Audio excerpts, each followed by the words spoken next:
Hey, how's it going, boys? What is up? So it's back once again for yet another character impressions. I need to turn that off too.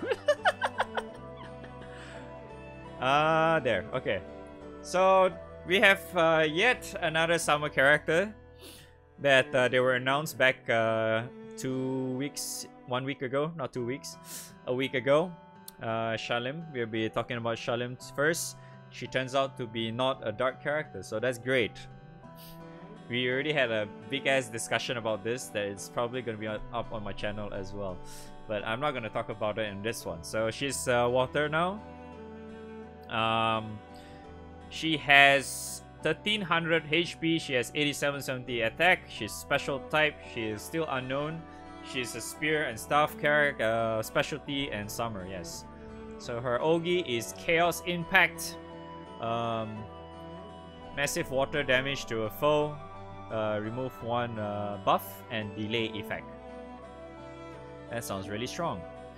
Hit to all trespass, hit to all foes attack and defense stackable. Hi Urius. Karma 1000% water damage to all foes. 3-turn cut to water ally skill cooldown. Summonless effect to party. Huh. Interesting. So you can summon for 5 turns? Interesting. It's kind of funny she has Urius' skill, huh? Harlequin. Seal all foes' actions for 1 turn, hit to multi-attack rate and accuracy. Oh. That's Grand Kag's 3rd skill. Yeah, that's essentially Grand Kag's 3rd skill, isn't it? It works like pretty identical too. Gaze upon my majesty, mortals. Low HP, boost to attack and charge bar gain, deals multi-attacks.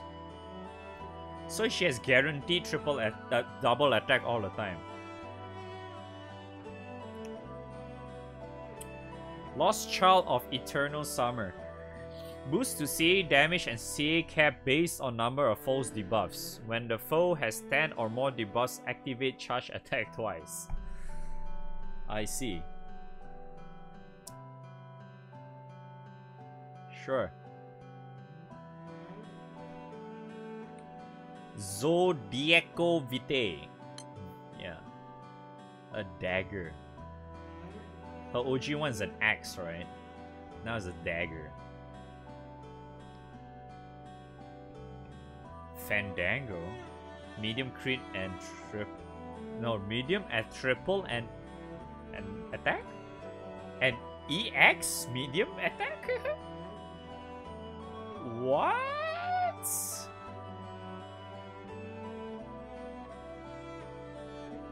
This sounds pretty damn good.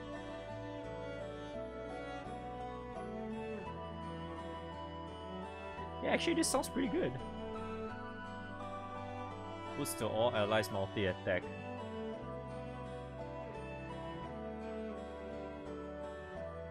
I mean, end of the day, I feel like they don't really need this though. But I mean, it does look like it has potential. Still pretty strong, but yeah, I don't think they will really need that though. All right, let's check EMP. Our EMP has CA cap, 2 debuff success, 1 water attack, overdrive I think, and Ogi damage, 2 Ogi damage. Huh.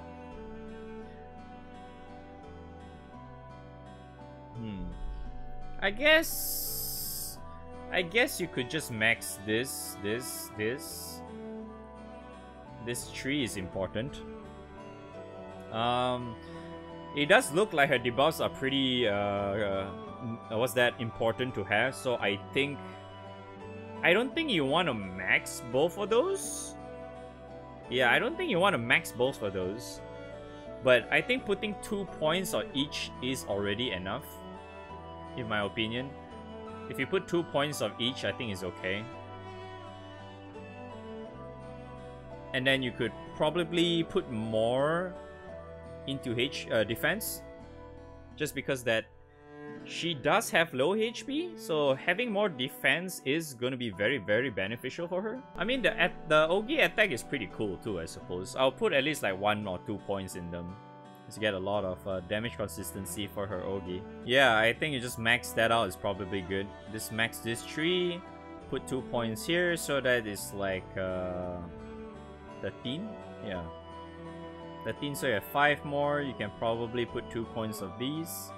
I mean, 1 point on each here, or 2 points each as well if you want to. But I think it's just better off just putting 1 point on each. Then you can just put these two, 1 each as well. I think that's a good EMP. Alright, that's a good point. I can probably mention about whether the defense attack balance thing will be good. From what I can say, I think you can either stick with balance is fine. You can stick with balance stat on her, or defense. Yeah, defense should be okay as well, just because that her HP is really, really low as well. The reason why I don't think attack is really needed for her is the fact that her attack stat is probably going to be relatively high either way if you add in like all the awakening shit anyway. I mean, not the awakening shit, the ring and earring, because those two are probably going to add up quite a bit already. And then the other thing is that she has that thing, right? Where, what's that? This one. She does have boost to attack and charge bar gain, and from what it says here, this one is like 30%. I think it's a special modifier as well or something. So she does have a lot of damage already by herself. So I don't really think you really need attack. What's that? Attack EMP awakening, whatever you call it.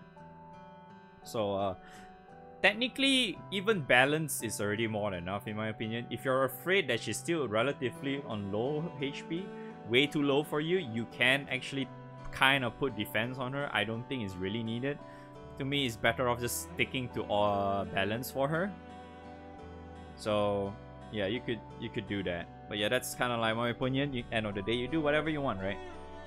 So first and foremost, how is she going to be?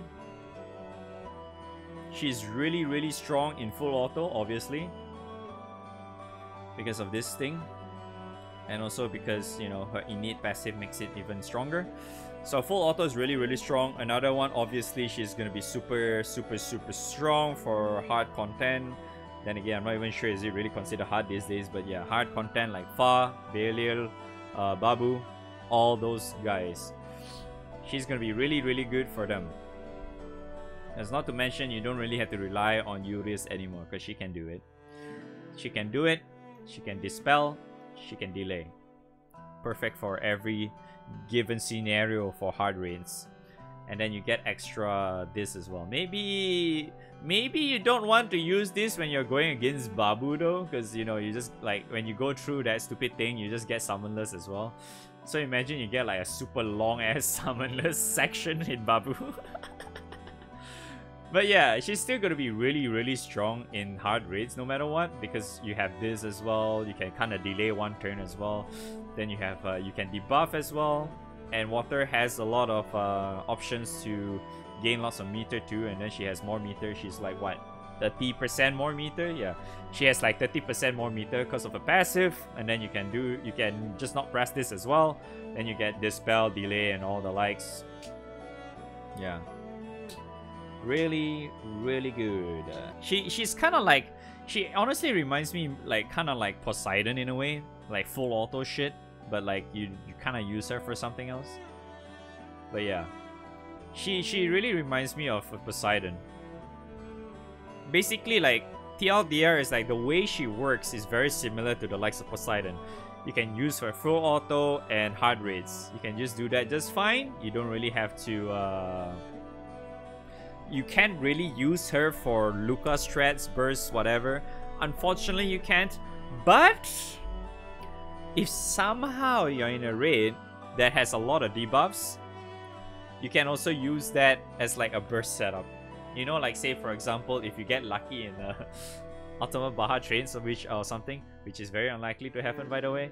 Yeah, you could also use that to like, you know, use your Ogi burst thingy with her. She can actually kind of do that, but it's kind of, to me, her passive Ogi reactivate thing can be a little bit annoying to get to, but I think it's still somewhat easy. Yeah, I think 10 or more debuffs can be a little bit annoying to do. Yes. Definitely more annoying compared to her OG, right? Because OG, you just need that one special debuff there and bam, she can permanently just get extra nuke the entire time. You know? But yeah, I can see her being really, really good regardless. But at the same time, I feel like if we were to compare her and her OG version, I feel like they're in a very similar boat. Like the strength of this version and her OG is very similar. It's just that I think the way you use it is a little bit different. But if not, they're more or less the same anyway. But at the same time too, right, if you think about it, right, besides, to me, I think after looking at this again, besides full auto, she can be really good for semi-auto too. Right? She has that potential to be really good for a semi-auto team. Because you just need to rely on this and this, which is probably maybe already I mean, technically you don't really have to rely on this, but like it might actually be there if you're, you know, for example, Baja HL. Right? You just leave it as semi-auto. Because you just need to do this as well anyway, so I don't think it really matters. You don't really need to press any of these buttons. So maybe Water can actually do like a semi-auto strat in Baja HL. You know? Just saying. Maybe they could do that. Because it does look like she has that character as well. Like you don't really have to press any skills, anything. And she just still put in the work, you know? But yeah, her weapon is decent, has potential, but I don't think Water really needs it, because Water is already fucking really stacked and really good weapon choices already. So you can kind of forgo this, unless you already gotten 4 copies. Then good for you, I guess. Just use that, I suppose. Right? Yeah. Honestly, I think that's all I can say. I don't think I really want to drag this video far too long. But yeah, that's all I can say for Summer Shalem. Thanks for watching. Hopefully you guys enjoy it or find it helpful anyway. I'll see you guys on the next one.